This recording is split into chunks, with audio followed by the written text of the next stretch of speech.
I'm Layla Morgan, 36 years old, living in the suburbs of Denver, Colorado. On Christmas Eve, while everyone in the neighborhood was busy hanging lights and preparing cozy dinners, I was carefully finishing the last strands of LED lights for the family party I had painstakingly arranged.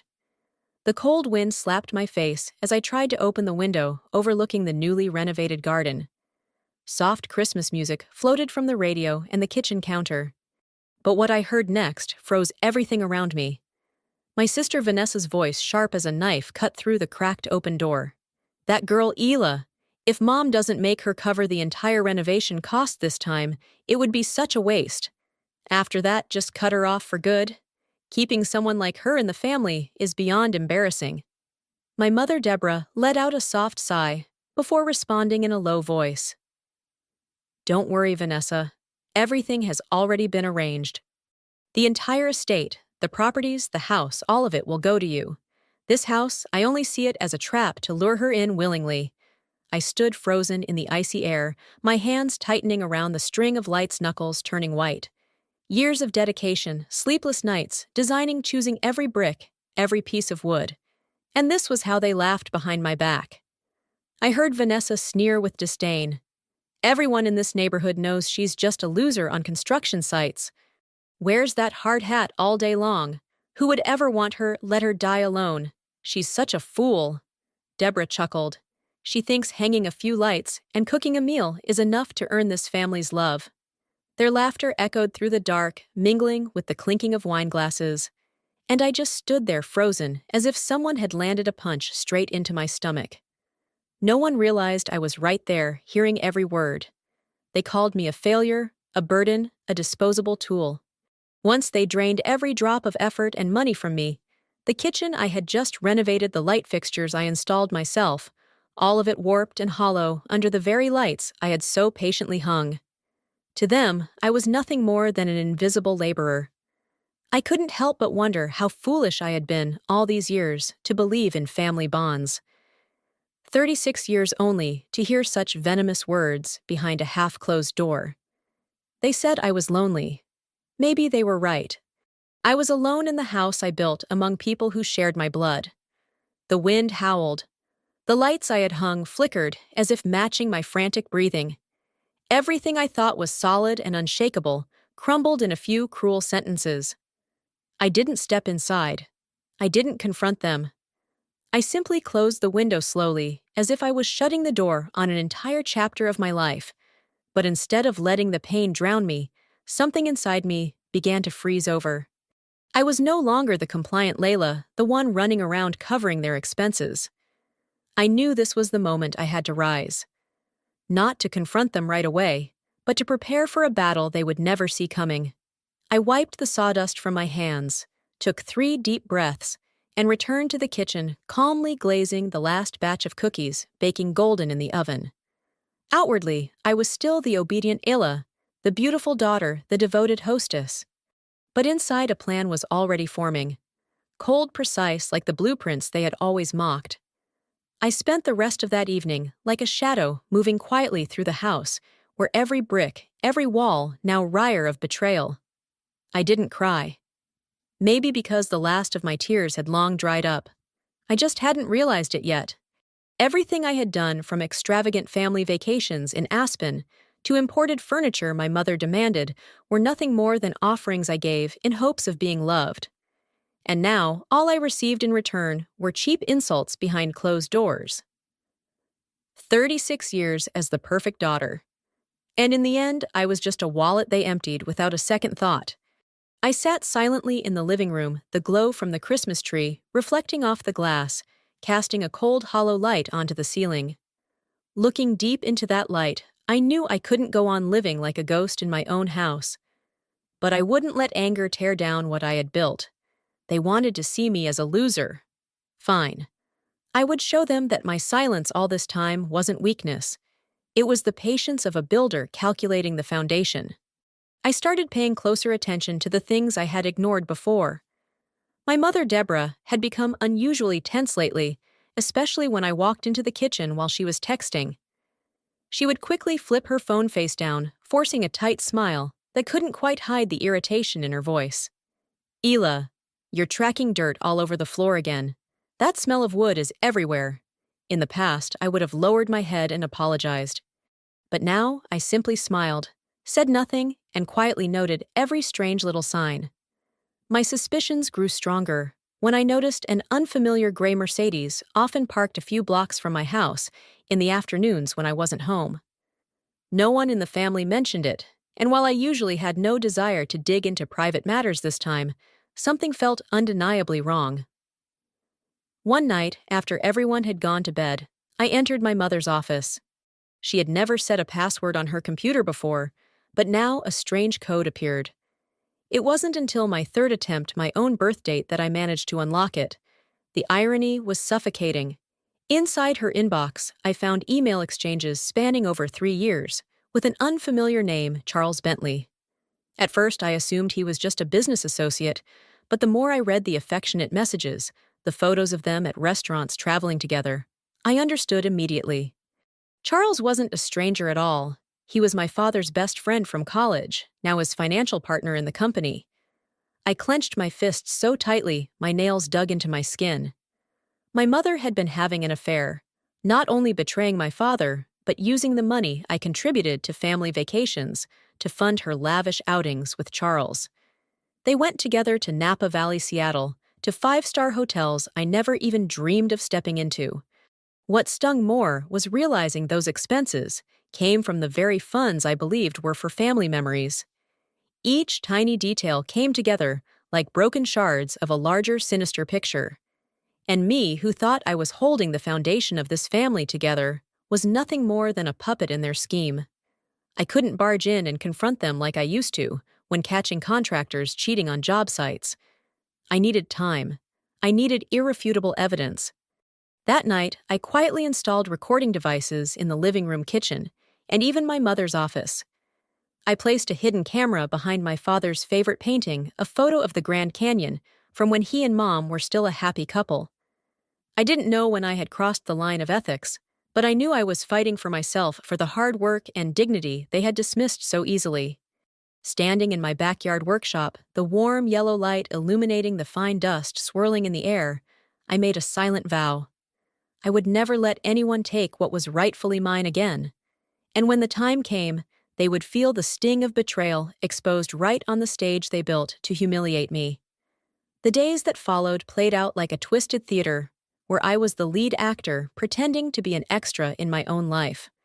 I continued doing what they expected of me, baking cookies, watering the plants, chatting with neighbors who barely noticed if I existed. Inside, I quietly observed, noting every word, every glance, every secret message my mother tried to hide behind her gracious smile. The recording devices started capturing conversations and plans more vile than I could have imagined. My mother, Deborah, and Vanessa weren't just plotting to strip me of everything I had built. They were scheming with Charles to transfer part of the family estate to Vanessa, right after her 40th birthday, just 6 weeks away. I recorded every conversation, every message. There were nights I stayed up until dawn, replaying those recordings, each sentence slicing deeper into what little patience I had left. They laughed at how naive I was, unaware that the renovation contract, despite me footing the bill, was still under my parents' names. I had signed it without reading the fine print, believing it was a gesture of filial duty. Now I was just an unpaid investor, with no paperwork to protect me against their calculated plan. I couldn't act on emotions. I needed to plan, just like I prepared bidding documents for major construction projects.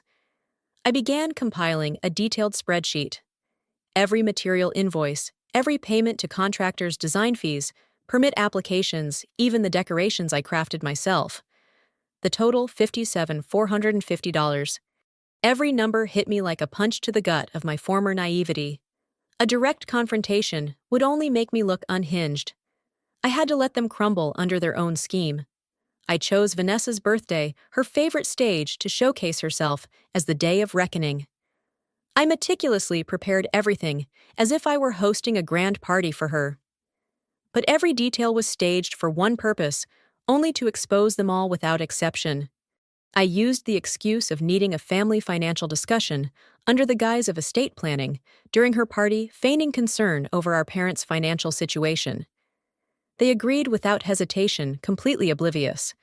I bought a formal suit, played the obedient daughter one last time. I printed all the evidence in multiple copies, uploaded the recordings onto a brand new tablet, carefully categorizing everything: financial, property, infidelity. I even hired my own attorney just in case. He wouldn't attend the party, but I needed the legal shield once the truth exploded. On some nights, I sat alone in the workshop, staring at the long dining table I'd crafted from solid cherry wood. The very table they had laughed and schemed around behind my back. My hand traced the polished surface, each grain of the wood, reminding me I had built all this with my own hands, and I would be the one to tear down everything that no longer deserved to exist in my life. I had no regrets, only sorrow for all the years I wasted loving people who never deserved it. The plan was set. All that remained was the right moment. And while they busied themselves preparing for an extravagant birthday party, I had orchestrated another celebration, one where every dark secret they buried would finally see the light. Vanessa's 40th birthday arrived in a blaze of golden lights. I played the perfect little sister they expected, smiling as I prepared everything flawlessly, as if I knew nothing.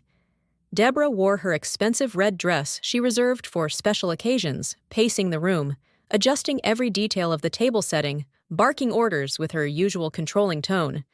Ela, make sure those crystal glasses are aligned properly. And don't forget to chill the exact champagne Vanessa prefers. I smiled politely, complying like the beautiful shadow they believed me to be. Vanessa entered draped in a glittering dress that hugged a body sculpted by cosmetic surgery and arrogance. Bruce, her husband, followed lazily, carrying a bottle of rare wine, as if he were stepping into an auction house. My father, Edward, arrived too. He still carried the calm facade of a retired economics professor. But tonight, in his eyes, I caught a glimpse of something distant. He had no idea he was about to witness a night he would never forget. The party unfolded like all the others before. Clinking glasses, hollow congratulations, bragging about achievements I was never invited to be part of. I let them savor the show they thought they owned. Unaware they were walking straight into the finale I had written for them. When the clock struck 7 p.m., I stood up and gently tapped the crystal glass. The entire room fell silent. Before we raise our glasses to celebrate Vanessa's birthday, I'd like to take a few minutes for an important discussion about family and finances. I said, my voice calm but filled with authority. My mother frowned. Lila, this is the wrong time. This is Vanessa's birthday, not some company meeting. I tilted my head, offering a polite smile. Then it's the perfect time, isn't it, Mom, since the whole family is here? I took the tablet from my bag, connecting it to the large screen mounted on the dining room wall, the same wall I had rebuilt myself during the renovation. Let's get started. I pressed play. My mother and Vanessa's voices echoed throughout the room. My mother's voice was cold. Let her pay for the house renovation, and then we'll cut her out of the will. We can't have a construction worker like her dragging down the family name. Vanessa chimed in, her tone dripping with mockery. I'll handle all the paperwork. You just need to act convincingly. Ela is so dumb. She'll never know. I stopped the recording. The air became suffocating. All eyes turned toward my mother. Edward looked around, his face filled with disbelief. What kind of joke is this, Deborah? I calmly moved to the messages between my mother and Charles Bentley, my father's longtime friend. The sweet words, the plans to run away to Oregon after transferring the assets, the photos of them together at luxurious hotels. Everything was exposed. Not a single detail omitted. My father stood frozen, his hands trembling. Childles. His voice cracked. My friend, after all these years. Deborah tried to stand, reaching for my hand, but I stepped back, my gaze cold as ice. Stop pretending, Mom. Dad deserves to know everything, and so do I. Bruce, still trying to maintain his smart lawyer facade, discreetly lowered his head, attempting to delete data from his phone.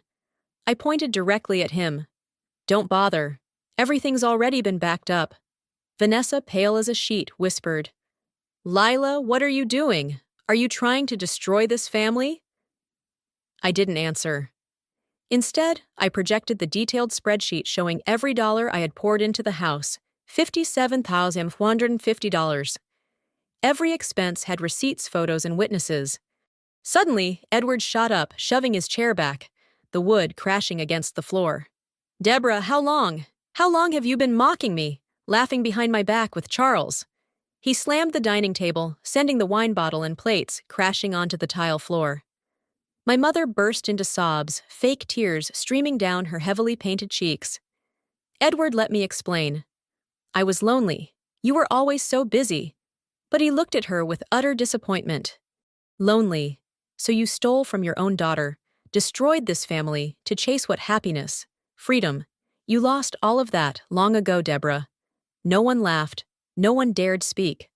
Only the suffocating silence remained heavier than any concrete I had ever mixed. And standing there among the shards, I realized for the first time I was no longer the one being deceived. The house fell into a stillness like a shattered painting after my father's fury. The crystal shards scattered across the floor. The once lavish party now reduced to a mess of spilled wine and cold food. I stood up, straightened my back, letting my gaze sweep across the faces of those who once called themselves my family. My mother slumped over the armchair, her shoulders shaking. Vanessa cowered behind Bruce, her face drained of color, unable to hide her shock. I didn't need to yell, just simple, firm words. The party is over. I want all of you out of my house. Deborah looked up, her teary eyes, staring at me, as if she couldn't believe what she had just heard. Ela, you can't do this. I didn't wait any longer. I quietly opened the front door wide, letting the night breeze sweep away the last remnants of their pretense. From now on, all communication will go through my lawyer. Anyone who crosses that boundary will be served with a restraining order immediately. My father quietly walked out without saying another word. I didn't stop him. He needed time to process everything that had been exposed. Vanessa looked like she wanted to say something, but only shook her head, dragging Bruce out of the house like defeated soldiers. Finally, only Deborah remained sitting there, clinging to the last remnants of the power she once held. Ela, you're tearing this family apart. You think you can live alone forever? You'll regret this. I didn't answer. I closed the door. The click echoed sharply, closing off an entire outdated chapter of my life. That night, I packed everything that belonged to me. Business files, equipment, childhood photos I still had, and a few pieces of furniture I'd built with my own hands. The rest I left behind for those who had always seen me as nothing more than a tool. Early the next morning, I moved into a high-rise apartment far from the suburbs I once called home. It was smaller, but quiet, clean, and most importantly, it was mine. I locked all my social media accounts, changed my phone number, and kept only the line open to my lawyer. I didn't read the first messages from Deborah, but they kept coming relentless, swinging from anger to begging. Ela, you are cruel. You're destroying this family.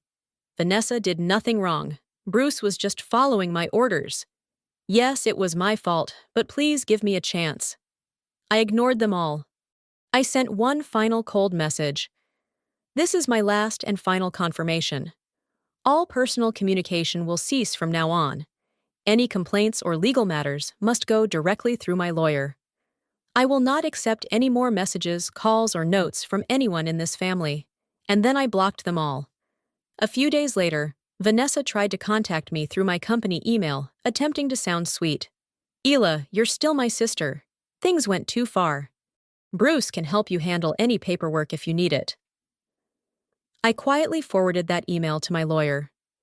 The next day, I filed restraining orders against both Bruce and Vanessa. I no longer cared about arguing right or wrong. I didn't need anyone to understand why I was doing this. I had redrawn the boundaries of my life, and this time I wouldn't let anyone cross them. My new apartment had a balcony overlooking the Platte River, the city lights shimmering in the distance. I spent the entire first week cleaning, organizing, and refreshing the space. Like a ritual to purge the old, I rebuilt a small workshop in the living room. The sound of saws and wood shavings was all I needed now. Some nights I stayed up late sitting at my drafting table, sketching new designs projects I had abandoned, because I was trapped in that endless family loop. I didn't feel satisfied, no sense of victory, only a hollow relief, like finally removing an invisible shackle that had been wrapped around my neck for 36 years. And for the first time, I slept deeply without dreams. 3 weeks after the night of reckoning, I received a call from my father. Edward Morgan had never been one to show emotion easily, but that day his voice was lower, carrying the weight of a man who had just awakened from a long, bitter sleep. "Lila, I need to talk to you. If this is about Mom or Vanessa, I'm not interested," I replied bluntly. "No, this is just between you and me. One time only." I hesitated, then agreed. We met at a small coffee shop by Sloane Lake. Neither of us mentioned what had happened in that house. It wasn't necessary. My father placed a thick folder in front of me. "I hired a private attorney to investigate all assets and paperwork signed over the last 10 years, and I flipped through the pages, feeling the cold weight of the raw numbers. It's all true. Worse than what you already know. Your mother had been planning to divorce for 2 years. She and Charles intended to sell the vacation house in Jackson Hole that you also helped renovate." I sighed, unsurprised. I no longer expected any decency from those people. Edward sipped his coffee, his eyes reflecting a regret I had never seen before. "I can't undo what's happened, Ela. But I want to rewrite the will." "That's not necessary, Dad. I don't need anything." He shook his head firmly. "No, I need to do this not just for you, but to make amends with myself. I've lived blind for too long now. I want everything to be clear. I will transfer all remaining assets to you. Vanessa and Bruce will be completely cut from the inheritance." I stayed silent, not because I wanted revenge, but because I understood this was the only way to end the toxic cycle that had lasted for years. I wasn't taking everything. I was simply reclaiming what had always been mine. "If that's what you want, Dad, I'll let your lawyer work directly with mine. I don't want to be involved any further." Edward nodded. "I understand." We sat in silence, neither of us saying anything more. But that silence, it was more comforting than any family conversation I had ever experienced. 3 months passed. I moved permanently into my new apartment, turning it into a space for my own creativity. I expanded my woodworking studio, took on high-end furniture projects for clients in downtown Denver. Work became the medicine that slowly prepared the pieces of my soul, worn down over 36 years. I no longer cared what my mother was doing, nor did I bother reading the endless emails from Vanessa, filled with shameless justifications. I devoted all my time to my work, to the sketches, to the rough timber that under my hands transformed into furniture with a soul of its own. Each morning, I brewed coffee, opened the windows wide to let the sunlight flood my workshop, and breathed in the fresh air I had paid for with my youth. The fake dinners, the condescending remarks from my mother, all of it became a distant memory. Now no one could command me anymore. And yet I didn't feel satisfied, nor did I feel the victorious rush portrayed in revenge movies. What I felt was simply quiet and empty relief, like finally removing an invisible shackle that had been around my neck for far too long. As the days passed, I buried myself in work as a way to mend the fractures my family had left behind. But even in this seemingly free space, there were afternoons when I would look out at the Platte River, feeling a hollow ache that I couldn't quite name. My father Edward seemed to have found his own rhythm of life in Oregon. After selling the big house, he moved to a small seaside town, taking a part-time job, teaching economics at a community college. Occasionally, he would call me, of course. Short conversations that never touched on the past, on my mother, on Vanessa, or Bruce. We only talked about work, about new construction projects, about good woods for furniture, or sometimes about the pleasant weather where he lived. For the first time in my life, I realized these conversations no longer felt like an obligation, no longer weighed down by pretense. They were natural light, and I knew, like me, my father was also learning how to live a life no longer chained by the lies that had once trapped both of us. One early autumn day, he sent me a photo. A small wooden house perched on a cliff overlooking the ocean. His message was short. If you have a chance, come visit. No pressure, no expectations. I thought about it for a long time before deciding to drive nearly 1,000 miles to get there. When I arrived, Edward was sitting on the porch, a cup of coffee in hand, his gaze following the waves crashing against the rocks. "Hello, Ela," he said, unable to hide the relief in his smile. We sat together, not saying much, just quietly, watching the sea, letting time drift by gently. Naturally, that evening, he showed me around the little house, proudly pointing out the bookshelves he had built himself, the rustic decorations he'd found at flea markets. "I've been learning woodworking. You probably wouldn't believe it, but I love seeing something take shape under my own hands." I laughed. "No one's ever too old to start over, Dad." He was quiet for a moment, then nodded. We didn't need to talk about old mistakes. Both he and I understood that some wounds didn't need to be reopened, just that we needed to move forward more kindly. Back in Denver, everything seemed clearer than ever. I started rebuilding my connections in the construction industry, taking on bigger projects, standing more confidently in front of clients who used to look down on me. I allowed myself to slow down, enjoy quiet dinners, sunny mornings on my balcony filled with lavender.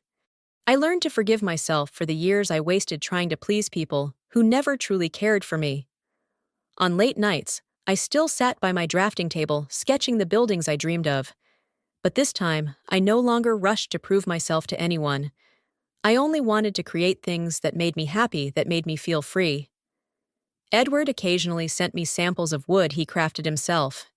I hung them in my workshop as reminders that some bonds, though once broken, could be repaired if both sides were willing to let go of the past. On those late nights in my new apartment, the city lights shimmered like a silk ribbon beyond the wide glass window. In the small workshop, I had set up the smell of wood, fresh paint, and the sound of pencils scratching across paper were my only companions. I no longer drew just to complete contracts for clients. These new designs were bolder, even wilder, than any commercial project I had ever taken on. They were spaces I wanted to build for myself. A small wooden house in the Oregon woods, a studio on the top floor overlooking the Washington coast, even a mobile cabin I could take across America. I allowed myself to dream of things I once denied myself, once thought extravagant or pointless. Perhaps because now I knew I was building a life entirely on my terms. No Vanessa to judge me, no Deborah to mock me, and no one left to exploit me. I had paid too much for this freedom, and I would never let it slip away again. On weekends, I often wandered the neighborhood, exploring old wood shops, vintage bookstores, and hidden cafes. I started talking to shop owners, local artisans. Some of their stories made me realize there were others out there trying to rebuild their lives from ruins too. Imperfect lives, but far more authentic than any picture-perfect family portrait my mother ever tried to stage. One late evening, while finishing a sketch for my dream mobile cabin, my father sent me a message with a picture of a dining table he had made himself. No ornate carvings, just the raw grain of wood, sturdy and solid. "I want to give you this table for your new workshop. There's no better gift than something we built together." I smiled, replying, "I'll save the most honorable spot for it." We no longer needed many words to understand each other. Those were small but sturdy threads, helping me and him reconnect a once fractured bond. No efforts to make amends, no demands for forgiveness, just walking parallel paths, free but together. Whenever I sat at my drafting table, I asked myself if there was no one left to please, no one to prove anything, to how would I choose to build my life? The answer came easier than I expected. I would build it the way I built the projects I loved most. Solid, honest, with room for flaws, and always space for surprises. I began laying out a real plan for my mobile cabin project. No more dreaming. I started sourcing materials, calculating costs, scheduling each phase of construction. I wanted to complete every detail with my own hands as a ritual to mark the beginning of a new chapter. On quiet evenings, I spread the blueprints across the floor, marking every note in red. Every line, every corner was a declaration that I was shaping my future. One where I no longer needed anyone's approval. Each morning, I woke up in my sun-drenched apartment, feeling my heartbeat sync with this new rhythm of life. No rushing, no forcing myself to fit the world's expectations. I knew there would still be lonely days, hollow spaces no one could fill. That I accepted that because that's the price of true freedom. Layla's story isn't just about reclaiming what was hers. It's a lesson in letting go of toxic bonds to build a life of freedom and authenticity. She never sought revenge or triumph, only chose to face the past, with calm and dignity. In the real world, sometimes the most valuable freedom comes from daring to set boundaries, to live life on your own terms, even if it means embracing solitude. But it's a solitude filled with peace and pride. What do you think of Layla's journey and her powerful choices? Share your thoughts in the comments, and don't forget to follow the channel for more inspiring stories about family and life.